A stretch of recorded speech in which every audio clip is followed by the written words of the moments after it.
පරිසරයට ටිකක් වෙලා ඇහුම්කන් දුන්නොත් ගොඩාක් දේවල් පරිසරය අපිට කියනවා. බලන්නකෝ මගේ වටපිට මේ දවල් වෙලත් මෙන්න මේ සද්ද විතරයි ඉතින් ඇහෙන්නේ. මම මේ ලෑස්ති වුණේ දවල්ට උයන්න. මුලින්ම ඉතින් පොල් ටික ගාගත්තා. එතකොට ලේසියිනේ. ඒ කරලා වට්ටක්කා තිබ්බා ගෙන ආපුවා. වට්ටක්කා කෑල්ලක් කපා ගන්න තමයි හැදුවේ. මේ වට්ටක්කා ඔක්කොම මට වැඩි. මොකද අපේ ගෙදර 3 දෙනයි ඉන්නේ. චූටි දෝනේ ඉතින් ටිකයි කන්නේ. ඒ නිසා මම මේ වට්ටක්කා කෑල්ල දෙකට කපලා එක කෑල්ලක් අරගෙන අනිත් කෑල්ල යට ටිකයි මද ටිකයි ඔක්කොම සුද්ධ කරලා අරන් තිබ්බා. නැත්තම් නරක් වෙන්න බලනවනේ. ඒක ඊගාව දවසේවත් උයා ගන්න වෙනවා. මොකද දවස් 2-3 වට්ටක්කා තියාගන්න බෑ කැපුවට පස්සේ. ඒ නිසා ඉතින් ඒක පස්සේ දවසක උයා ගන්න අරන් තියලා දැන් ලෑස්ති උනේ මෙන්න මේ කෑල්ල සුද්ධ කරලා පොඩි කෑලි වලට කපාගෙන හොඳට සෝදගෙන වට්ටක්ක හොද්දක් ඒද ගන්න.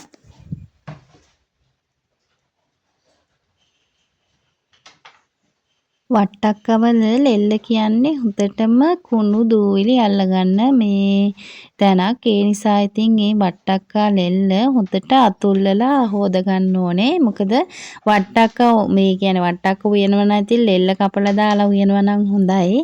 එතකොට ඉතින් දිය වෙන්න බලනවා. ඒ නිසා ඉතින් අපි ලෙල්ලත් පිටින්නේ උයන්නේ. ඒ නිසා ඒ ලෙල්ල හොඳට සෝදලා ගන්න ඕනේ. හොඳටම මේ කියන්නේ අතුල්ලන්න ඕනේ. නැත්තම් මේ මඩ කුණු ඒ දේවල් හොඳටම ගෑවිලා තියෙන්නේ මේ වට්ටක්කා ලෙල්ලේ. ඉතින් ඒකත් හොඳට හොදලා අරගෙන ඇවිල්ලා රම්පේ කරපිංචා ටික ලූණු ටික කොච්චි ටික ඔක්කොම හොදගෙන ආවා. එතකොට ලේසියිනේ හොද්දේද ගන්න. අරගෙන ඇවිල්ලා මම මේ ලෑස්ති උනේ වට්ටක්කා හොද්ද උයන මැටි ඇතිරියත් අරගෙන ඒකට ඔක්කොම කපලා මෙන්න මේ විදිහට දාගන්න. චූටිම කෑලි විදිහට මේ කපා ගත්තේ ටිකක් ලොකු කෑලි විදිහට කපා ගත්තා. අද මම වට්ටක්කා හොද ඒ කියන්නේ වෙන්දා උයන්නේ චූටි දෝනිට සැර නැති වෙන්න චුට්ටක් කිරට.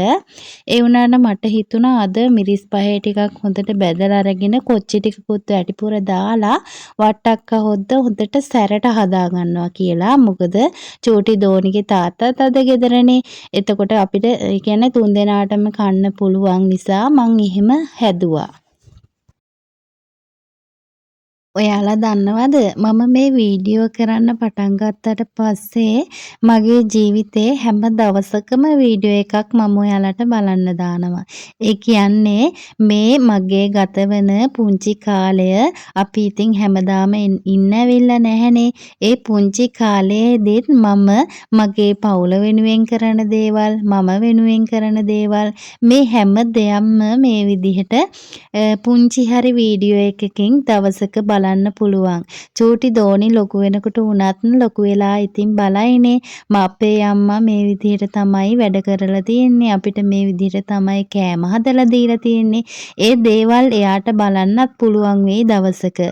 ඉතින් ඔයාලත් ඔයාලගේ ජීවිතේ පුංචි හරි වීඩියෝ කොටසක් මෙන්න මේ වගේ කොතනක හරි ඒ කියන්නේ මේ කාට හරි කවදා හරි බලන්න පුළුවන් විදිහට තියාගන්න. ඒක දවසක ලොකු දෙයක් වෙයි හැමෝටම. දැන් ඉතින් ලෑස්ති උනේ ගාගත්තු පොල් ටික හොඳට මිරික ගන්න. මට හිතුණා මිටි කිරි ටිකක් අරන් තියලා දිය කිරෙන් වට්ටක්කා එක තඹගෙන ඊට පස්සේ මිටි කිරි ටික දාලා ගන්නවා කියලා. කිරි දෙකම එකට දැම්මත් අපිට වට්ටක්කා හොද්ද උයා ගන්න පුළුවන්. ඒ වුණාට අපට ඒ කියන්නේ අර හොදි තියෙන්න ඕනි නම් මේ විදිහට හදා ගන්න ඕනේ. ඉතින් හොදි ටිකක් තියෙන්න ඕන නිසා මම දිය කිරෙන් තඹලා තමයි මිටි කිරි ටික දාන්න හිතාගත්තේ. ඉතින් මම පොල් ටිකක් මේ විදිහට මිරික ගත්තා. ඔය එහා පැත්තෙන් ඉඳගෙන චූටි දෝනි කන්නේ මොනවද කියලා දන්නවද? ඒ මේ වට්ටක්ක කෑල්ලේ තිබ්බ ඇට ටික. ඉතින් වට්ටක්ක ඇට කියන්නේ ගොඩක් ගුණ දෙයක්. පොතු ටික ඉවත් කරලා ගත්තාම හරිම කිරි රසයි. කාලා නැති අය කාලා බලන්නකෝ. මේ විදිහට මිරිස් කුඩු ටිකකුයි 3-5 ටිකකුයි කලුවට බැද ගන්න තමයි මේ ලෑස්ති උනේ. මම මිරිස් කුඩු ටිකක් වැඩිපුර එකතු කරගන්නවා. අද පොඩ්ඩක් වට්ටක්කා මාළුව සැරට හදා ගන්න ඕන නිසා. තව දෙයක් ඔයාලට එකතු කරගන්න පුළුවන්. ඒ තමයි අර රතු කැකුළු හාල් තියෙන්නේ. ඒ හාල් චුට්ටක් හොඳට බැදලා අරගෙන ඒකට ඊට පස්සේ පොල් පොඩ්ඩකුත් එකතු කරලා දෙක බැද ගන්න ඕනේ. බැදගෙන ඉවර වෙලා හොඳට කොටලා දාගත්ත ගත්තාම උකු ගතියෙන් වැඩි වෙනවා. ඉතින් උකු ගතියෙන් කියන්නේ හොද්ද උකු වුණාම රසයිනේ. ඒ විදිහටත් ඔයාලට වට්ටක්ක මාළුව හදාගන්න පුළුවන්. අද මම ඒ දෙක නම් එකතු කරගත්තේ නෑ. මේ බැදගත්ත මේ මිරිස් කුඩු ටිකයි තුන පහ කුඩු ටිකයි ඒ ටික දාලා ඉවර වෙලා ඊට පස්සේ ලුණු කුඩු ටිකක් කහ කුඩු ටිකක් මේ දෙකම එකතු කරලා ඉවර වෙලා හොඳට කලවම් කරගත්තා. කලවම් කරගත්තාම අත්ගුණෙත් එනවා කියනවනේ. ඉතින් ආදරයෙන් පවුලට හදන කෑම එකක් නම් අනිවාර්යෙන්ම ඒ හොද්ද හරි ඔයාලා හදන මොනම කෑම එක හරි ගොඩක් රසයි. ඒක කාටවත් කියන්න බෑ මේක නම් අද රස නෑ කියලා. මොකද ඔයාලා හැදුවේ ගොඩක් සතුටින් ආදරයෙන් ඒ ඔක්කොම එකතු කරලා හදන හොද්ද ගොඩාක් රසයි. ඔයාලා හදලා බලන්නකෝ. ඉතින් මේ දාගත්තේ දිය කිරි ටික.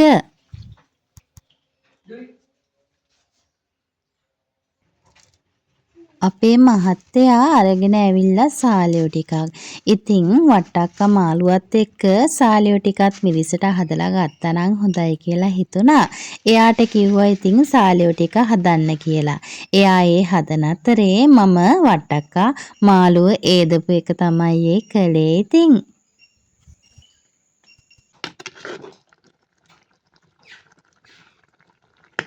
දැන් නම් හොඳට වට්ටක්ක ටික තැම්බිලා. ඉතින් දීගිරෙන් තඹගත්ත වට්ටක්ක ටික කෑලි දෙකක් විතර හොඳට පොඩි කරලා ඉවර වෙලා ඊට පස්සේ මේ එකතු කරගත්තේ මිඩි කිරි ටික.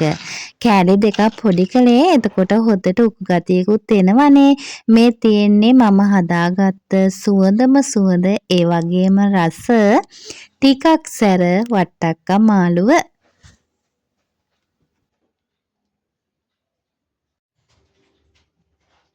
සාලියෝ ටික හදාගෙන ඉවර වෙලා ඒ ටික හොඳට සෝදලා අරගෙන ඉවර වෙලා මේ ඒ ටිකට මම එකතු කරගත්තේ ලුණු කුඩු ටිකයි කහ කුඩු ටිකයි. ඒ කරලා තමයි ඒ ටික හොඳට අනාගත්තේ.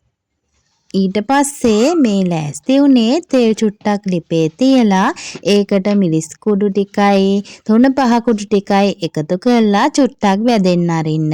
මොකද අද මම මාළුවෙකට මිරිස් කුඩු ඒ වගේම මේ තුන පහ කුඩු ටික කලුවට බැදගත්තේ නෑනේ. ඉතින් තෙලේ පොඩ්ඩක් කළු වෙන්න ඇරලා තමයි මම මේකට එකතු කරගත්තේ.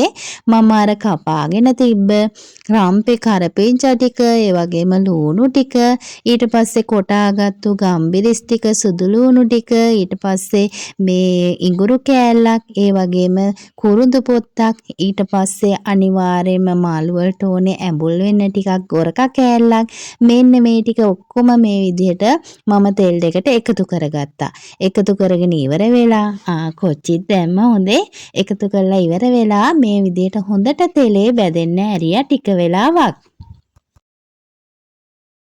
එකතු කරගත්ත අඩුම කුඩුම ටික මේ විදිහට බැදීගෙන එනකොට තමයි මම අර සාලියෝ ටික එකතු කරගත්තේ. ඊට පස්සේ පොඩි හැන්දක් අරගෙන ඒ කියන්නේ මාළු ටික තැලෙන්නේ නැති වෙන්න අර බැදුන පහේ ටික මේ මාළු ටිකත් එක්ක හොඳට කලවම් වෙන විදිහට මෙන්න මේ විදිහට හැන්දෙන් කලවම් කරගත්තා.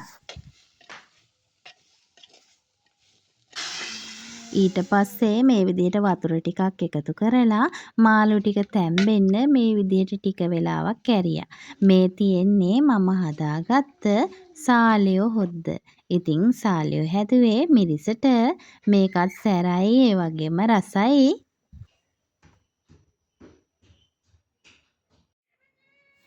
එහෙනම් අද මම ගිහින් එන්නම්.